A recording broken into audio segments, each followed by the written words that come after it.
Have you ever tried asking a really large language model something complex? For example, analyzing the new product idea that you have and the market research for it. And not only that, suggesting some key messages, writing the ad copy, and giving you visual ideas. Well, sometimes the result may not really connect with each other or might miss a step. So you don't have the consistency between research and the final copy. Well, what if instead of one giant prompt, we could build a team of specialized AI agents? One would be an expert researcher, another would be messaging strategist, and let's say one copywriter. And each of them handing the work that they do to the next one, just like a real team would do. And that is exactly where Google's Agent Development Kit comes in. Google's Agent Development Kit allows us to do exactly that. It allows us to work with multi-agent scenario in which you could have something that executes multiple agents together, or it could have something that goes sequentially passing the output of one agent to another. And I'm not going to go too much into the documentation here. I would encourage you to look into it, but I'm going to make things easier for you, and we are going to see the actual implementation in this video about how to implement agents using the Google Agent Development Kit. In this particular video, which is an introductory video, we are going to briefly touch agents tool, how to do orchestrations, and how to use the Agent Development Kit's web UI to actually see your agent working. In general, we will have a user input, which we'll try via UI and also curl calls as well. And once we have the user's input, we essentially pass that on to the market researcher assistant that uses the Google's built-in search tool to search the internet and then actually does the market research for us. After it's done, it actually creates an output which is passed to the next one as an input. And this is the messaging strategist assistant. This will tell us what should be the messaging strategy, how to phrase certain sentences or words which will benefit the whole marketing campaign. Once the strategist is done, it actually passes the narrative to the ad copy writing assistant. And this is essentially what generates the ads and the content of the ads themselves. Now, in this particular example, we are looking at the marketing campaign, but you can essentially create any kind of agents that you want. Well, after the ad copywriter is done, it essentially passes the information to the visual suggester assistant. This will look into how do we do our social media post, what to show, how to visualize certain concepts when it comes to marketing our idea. And this is really cool because you can use the same thing on Facebook, LinkedIn, Instagram to actually boost whatever you're trying to market. This is amazing. Once the visual suggester has done its job, it essentially passes that to something called a formatter assistant. I've just added this so it can create a markdown content for me that I can just copy paste to a document, and I can essentially share that with the stakeholders or anyone that I want to share this information with, so they can start using and building on top of what this whole agentic team is giving me. So if we summarize this user input, when we give it to the agents, they are essentially working with something called an orchestrator. This can have different modes. And if you look at the documentation of agents, you will see that we have a couple of things here. First of all, we have multiple agents here or kinds of agents, and all of them extend the same base agent class, which means that they have the same properties as the base agent class. Now, the first one is an LLM agent. You can call this the actual agent that does something. It's going to perform some actions. It could do reasoning. It could have some tools. For example, it could have the Google search tool or writing to the file system tool, etc., etc. And then we have something called workflow agents. For example, if you wanted to run multiple agents like a team in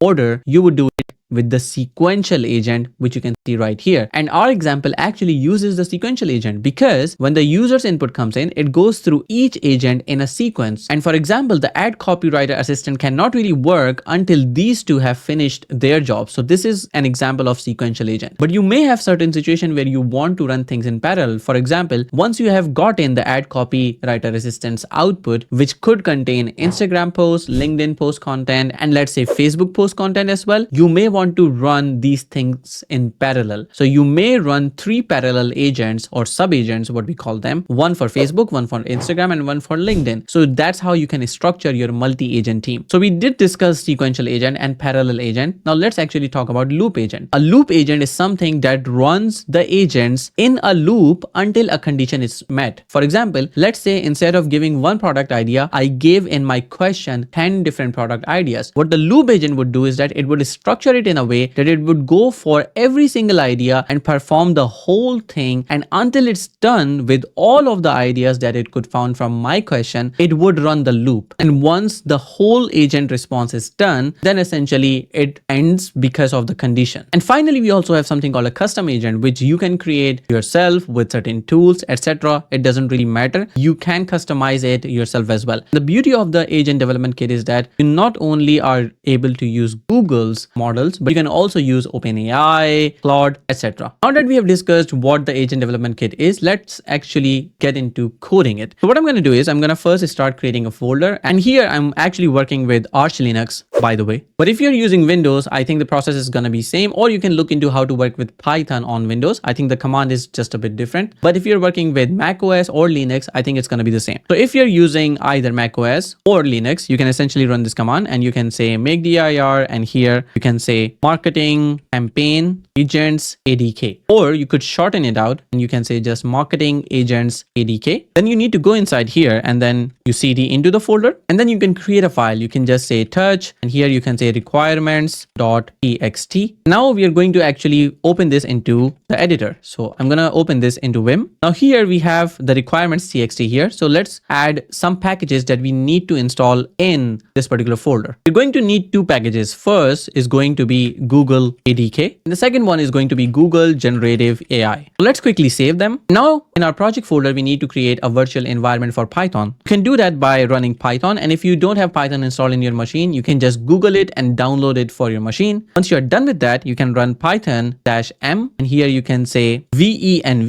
here you can say .venv. So it's going to create a folder here, and it's going to create a virtual environment for you here for Python. Once you have that, you need to run source, and here you can say .venv/bin/activate. This is going to be the same on Mac OS as well as Linux, but if you're working with Windows, you have a different command, so just Google it up. Once you do that, your environment should be up and running. Then what you need to do is you need to run pip install -r requirements.txt. This will essentially take both of these packages and will install that in this virtual environment. So let it be done. All right, so our packages are installed. So I'm quickly going to just exit the terminal. Now let's have a look at how can we create our agent. If you go to the documentation's quick start, you're going to see these commands that we have just talked about. So here is the one that you need for Windows. And then here is the folder structure that you need to have. So you need to have the main workspace folder, and then you need to give the name to your agent. Then you have to have these two files and then an env file as well. So we go to our code here and then we create the folder. We're going to call that marketing_campaign_agent. Inside that, we are going to have the init.py file. We are also going to have the agent.python file. And then finally, we are also going to create an env file here as well, or .env file here. Now, first thing first, we need to go to the init Python file, and here we are going to export the agent. So here you can say from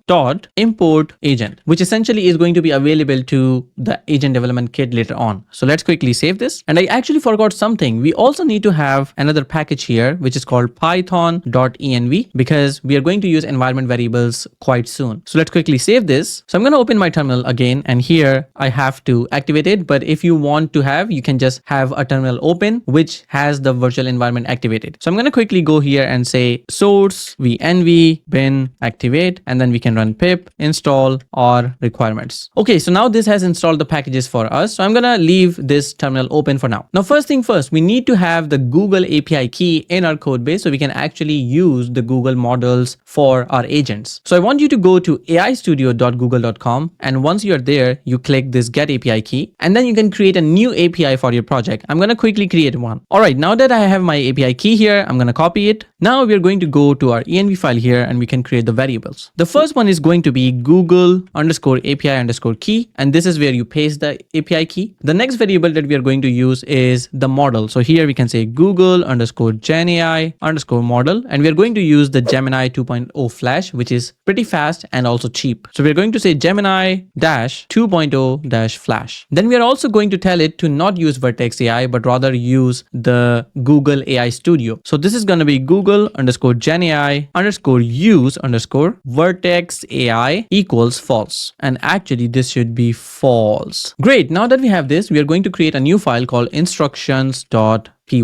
And in here, we just need to create the strings as instructions for all of our agents. The first instruction we have is for the marketing research agent. And this is how it looks. We are saying you are the market researcher agent. Your task is to perform initial research based on a new product idea. The process looks like this. You analyze the provided product idea available as the current input to identify the key research areas. Remember, the input that we are talking about is actually the user's input. So whatever the user sends as a query is fed to the market researcher assistant. And see that we are not really providing the agent via code the query so far. We are just creating a string that tells the agent what to do. Then we also mentioned that this is to identify the key research areas, for example, target audience, market size, competitor analysis, and current trends. And we are also telling it to use the available Google search tool. And I already told you that the Google search tool is built into the agent development kit, so it can use it directly. And we are saying here to gather the relevant information for each research area, prioritize recent and authoritative sources. This is really important for the market research. And then we are saying synthesize the search results into a concise summary of key market insights and target audience information. Finally, we are saying output only the market research summary formatted as clear text report. This is important. And if you're not really familiar, you should look into Google's prompt engineering guide, which I also have mentioned on my blog post as well. And here we are not only giving it good instructions, we are being really concise. We are also telling what to do, which tools to use, but then also how the output should look like. So this is a good example of how you should structure your prompts. Well, now there's at least one agent here. We can actually go ahead with this. Now we can go to our agent.py file, and here we can start working with the environment variable. So here, first of all, we need to do import os. Then we are going to do a try here. Then we can say from.env import, and here we can say load_.env. Now we can call the load.env function here, and now we can create the model name variable here. So we can say model name_name actually equals os.environment or environ.get, and here we are going to use Google_Gemini_model, or as a fallback we are going to use Gemini-2.0-flash. And let's quickly close the file explorer here. Now if we have a case where we have an exception here, and that is essentially import error, we can then print a warning here. We can say warning python-.env not installed, and then we can say ensure API key is set. And in that case we can just have the model_name set to Gemini-2.0-flash. Great. Now we can start using the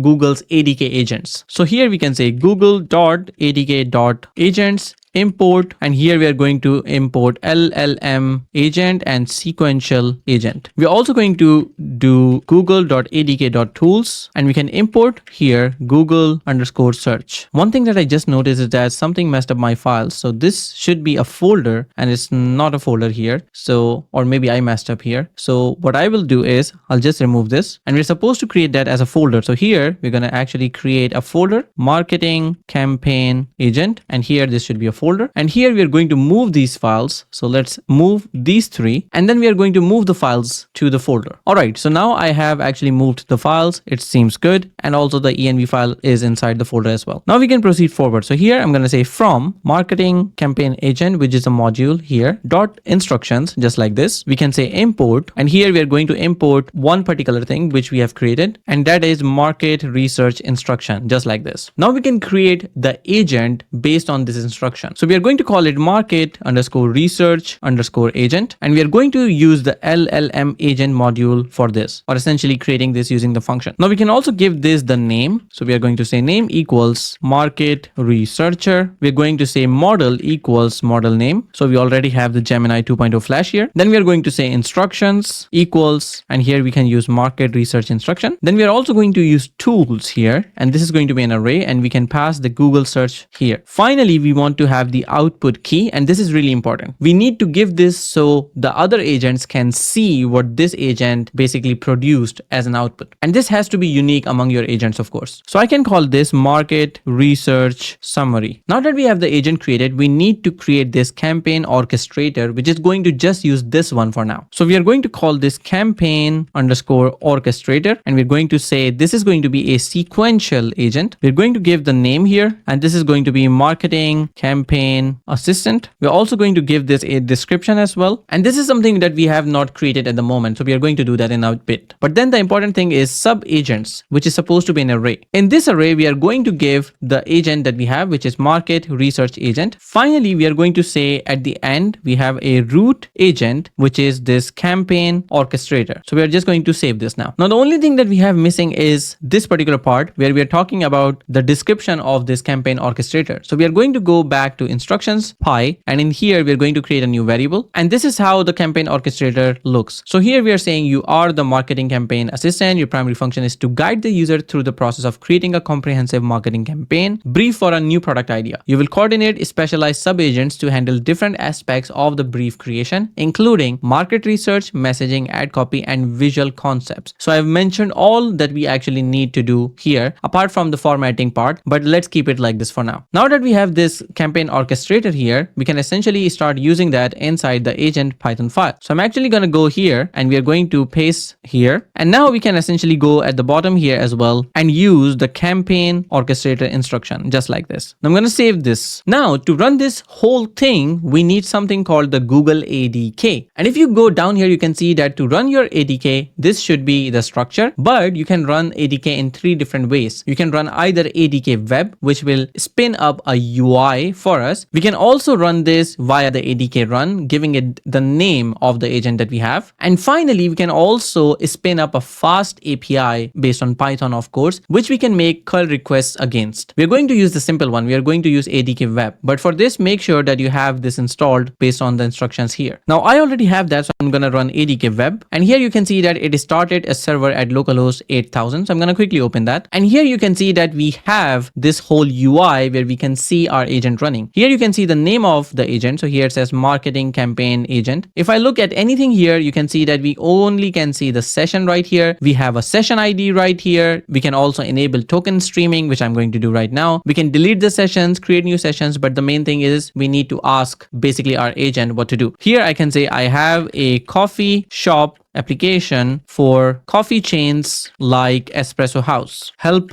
me. And here when we send this information, you can see that this broke. So here it says Google search L is not defined, of course. And here you can see that on console also we have the right message. So I missed something. And here I can actually go to the Google search and actually fix it on this particular line 24. And this should be good. It was also throwing an error as well. Now let's save this. Let's go back and we're going to essentially run this again. Now if I ask the same question here and paste it here, hit enter, you can see that now we don't get the error, which means that it should be working. But now we have a different error here. Here it says 404 not found. So I'm going to refresh again, enable token streaming, and I'm going to ask the question again. If I go to the terminal now, I don't see the error anymore. However, here it says found invalid agent name market researcher. Agent name must be valid identifier. So that means we can't really have spaces in there. So we're going to go back and quickly fix those. So here I can't really have market researcher. I'm going to use this. Similarly, I'm going to remove this from the spaces as well. And now let's quickly save that. I'm going to restart ADK web and I'm going to copy the message and refresh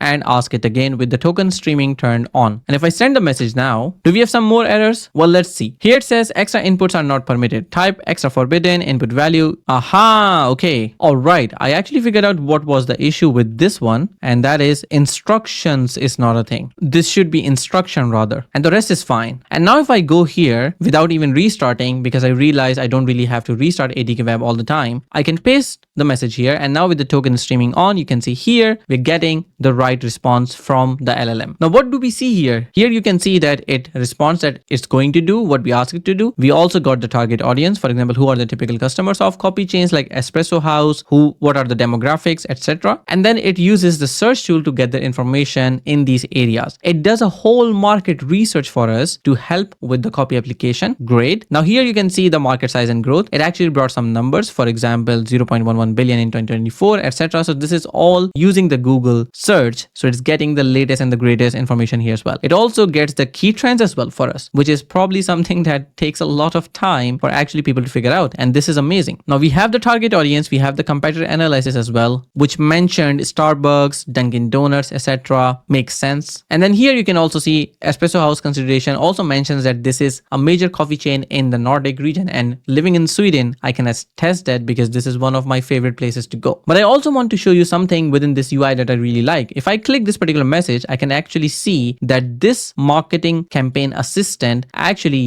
used the market researcher, which used the Google search. So you can actually see what happened in this whole situation. And you can also see the response as a raw response here as well, what came back. So we can see the request with the model, with the configuration that we have sent, with the system instructions, with the tools that were used as well. And then you can see the messages right here as well. And then also the response in itself as well. So I really like the UI because I can test my agent thoroughly in this particular view. Now that we have this done, I actually want to go ahead and implement the other instructions as well. So I'm going to go to instructions py, and here after we have the market research instruction, we're going to add more instructions right here. And I don't want to go and read all of them. So you can look at the code repository, you can see what they're doing. But in summary, the messaging strategist strategizes the messages. It reviews the market research summary, identifies the target audience, their needs, etc. But the key thing in each next instruction is to use the previous instructions or the previous agent's output. You can see that here in the instruction, we have mentioned that the task is to craft core messaging and value propositions based on the market research. So it needs to look at the market research. And in here, we are also saying that the input is this market research summary. So you need to make sure that this thing that we have right here equates to the value that we have used right here in the output key. This is super, super important. Similarly, you can see that the ad copywriter, it essentially uses the key messaging from the previous one. The visual suggester uses the ad copy variation from the previous one, from the ad copy. And then finally, the formatter instruction essentially uses the market research summary, the key messaging, the ad copywriter variation, and the visual concept. So it essentially takes all of those things together and then combines them. This is super cool. Now that we have the instructions done, we are going to go to our agent file. And in here, we are going to write the agents right after a market research agent. Now, let me quickly show you what these are. We have the second sub-agent, which is the messaging strategist. It takes the instruction, messaging strategist instruction, which we have not imported yet. So we're going to go to the top here, and right after market research instruction, we can paste the other ones as well. And we're going to remove the duplicate one here. Now you can see that the messaging strategist here uses the same model. You can of course use a different model here if you wanted. For example, Gemini 2.5 Pro, if you wanted more complex answers or more complex evaluation, reasoning, so you can use different models here. Now the instruction here is the message that we saw earlier, and you can see that the output key here is mentioned as well. So that's the same for all of them. This is also an LLM agent. Here is the same structure. For the visual suggester agent, it's the same. We have the instructions defined for all of them, which actually makes them different, but the code essentially is the same. Now that we have declared all of the agents, we need to add them into the array in the sequence we want to execute them. So here we have the market research agent, messaging strategist agent, ad copy, visual suggester, and formatter. All of them are mentioned here now. Now I'm going to quickly save this file, and now we can go back to our browser. So if I refresh now and enable the token streaming, here I can say my question, and let's see if it actually uses the other agents or if I have to restart. Okay, so it only did one. So I'm going to go here and we are going to quickly go ahead and restart this. All right, I'm going to copy this, refresh this again, enable token streaming, and then ask the question. All right, so now you can see that once it has finished, we see more answers here. So now we got the second one, the third one, the fourth one, and we'll see them one by one on what they're actually doing. Now you can see that this was the first model, the second model, the third model, the fourth, and the fifth model. If you start looking at the events, for example, if I click this one, you can see that this one was done by the market researcher, Google search. This is something that we saw previously as well. Now the second event was done by messaging strategist. The next one was ad copywriter. Then we got the visual suggester and then the campaign brief formatter. So all of the events essentially dispatched by all of the agents that we have. Now let's analyze the content of this. We already saw what the market research looks like. So here we do have the market research output. Then we got the second agent right here, which is messaging strategist. And in here you can see it shows the headline, tagline, core message, value proposition. These are the things that you actually need when you're pitching out your product. Then it essentially goes to the ad copywriter and writes a tweet, for example. Here you can see your espresso house, elevated, order ahead, skip the line and earn rewards with our app. Super cool. Get your fika fix faster. I really like it. You can also see that it gives us tweet, Facebook and Instagram posts, and a general headline that we can use. I really like your fika elevated. I think it's good. good. Now let's go to the next one. This one is the visual suggester. As I mentioned before, this is supposed to give us visual concepts for our reels, videos, images that we are sharing, or carousels, for example. So here you can see a visual concept that says a sleek minimalistic shot of Espresso House app interface on a smartphone displaying beautifully rendered image of latte with perfectly layered foam art. The background should be blurred, inviting ambience of a modern Espresso House location, hinting the cozy atmosphere, focus on clean lines and sophisticated color palette, perhaps using Espresso House's brand colors to convey elevated. Well, I'm really wondering what happens if I go ahead and go to ChatGPT to create an image for this. Now let's wait for a while this is being brewed. Ooh, look at that. I really like it. It looks so beautiful. I was never able to make a cup or a latte art like this, even though I tried. No, it's not me. But this is amazing what you can create with these AI tools. So I got something from the agent development kit or from the visual suggester, and you can see how beautiful this would look into ad and campaigns. I personally approve this. Now let's move ahead. We're going to look at the whole document, which should be formatted. So if I go here to next one, campaign brief formatted, this should be valid markdown that shows us the whole sort of briefing of what it found. So you can give it to the stakeholders, etc. So I'm going to actually copy all of this, and we're going to go to this tool called Stackit. I really like it. I'm going to actually remove or delete everything, and I'm going to paste what I just copied. And here, if we just remove this top thing here, you're going to see that this looks really nice. So here you have the whole marketing campaign brief, executive summary, market insights, key messaging, ad copy, what we had, hashtags included as well, social posts are here as well, visual concepts are also here. And I don't think you actually understand the complexity of all of this and the happiness that I have because I just gave it one single line of prompt. That's it. And it went through all of this effort to essentially find a really nice messaging strategy, the ad copies, the visual concepts as well, and finally briefing as well. So you can basically generate a lot of agents to do different things just as I did. Now I know that you might be excited as well to get your hands dirty and implement something similar, or you might have already done that by implementing it with me with the few mistakes that I did here and there, but that's fine. But before we end, I also want to talk about some caveats here. And these are just some quick points to keep in mind when you're actually working with the agent development kit or you're working with agents like this. The first thing is instruction is the key. And by that I mean that the quality and the usefulness of the final output heavily depends on how clearly you have instructed the large language model agent what to do, and not just the orchestrator. By that I mean every LLM should have a clear instruction or a concise instruction on what to do, how the output should be, what tools it should be using, and what to consider and what to reject. Number two, error handling. Well, this example was really basic, but in real world, when you have multiple agents working together in sequence, parallel, loop, whatever, things might go wrong. And you may want to have good error handling for the cases where one of the agents fails or multiple of them. What would you do? Actually depends on how you code your agents. The third caveat is LLM variability. You already know that the large language model gives different responses even if you ask the same question every time. So they're basically non-deterministic. And that means that you may need to tweak the configuration of each large language model, especially the temperature, to set what you really want to do, how creative you want the large language model to be. And finally, the fourth caveat, API costs and usage. Well, large language models are not free and they're not cheap as well. While Gemini 2.0 Flash or even 2.5 Flash are cheaper models, when you're using your large language models based on the output and the input that they are actually using, and also the context window that they have right now, including the history of all messages, it would impact the final billing for your company or for your own pocket, so to say. Well, that's pretty much it. It was a walkthrough of how you can use the Google's agent development kit to create agents. We saw how to define individual LLM agents. We also saw how to use the sequential agent to orchestrate a whole workflow, which is an AI-based workflow, and how the state dictionary or the output keys enable